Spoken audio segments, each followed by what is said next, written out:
Vitamin E green capsule کا 2 minute تک massage کریں۔ اس کے بعد 1 چمچ تبت کریم اور آدھا چمچ فیئر اینڈ لولی کریم کے اندر وٹامن ای کیپسول وائٹ ڈال کر مکس کر لیں اور پھر 2 منٹ تک اس کا بھی مساج کریں اور چمکتا ہوا اپنا چہرہ پائیں۔ بالوں کو جڑ سے کالا کرنے کا آسان ٹوٹکے میں سورج کی مکھی کا بیج لیں، اس کا سفوف بنا لیں۔ جتنا سفوف بنے اس سے دگنی شکر ملا لیں۔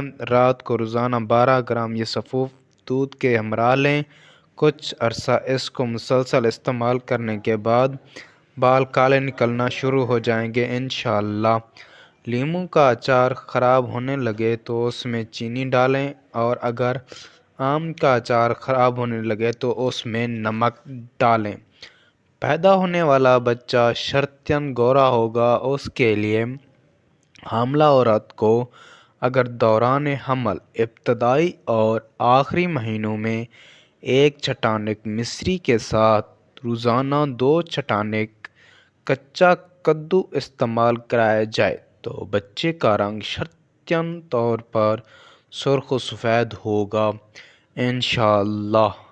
بالوں کو تیزی سے بڑھنے کا آسان طریقہ، ایلو ویرا جیل کے 2 چمچ لیں، اس میں آدھا چمچ ناریل کا تیل ڈالیں، اسے اچھی طرح مکس کریں اور بالوں پر لگائیں۔ اسے رات بھر لگا رہنے دیں، پھر اپنے بالوں کو شیمپو سے دھو لیں۔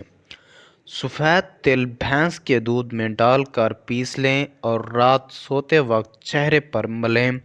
صبح اٹھ کر اسے کسی اچھے صابن سے منہ دھو لیں، چھائیاں دور ہو جائیں گی اور چہرہ دھل جائے گا۔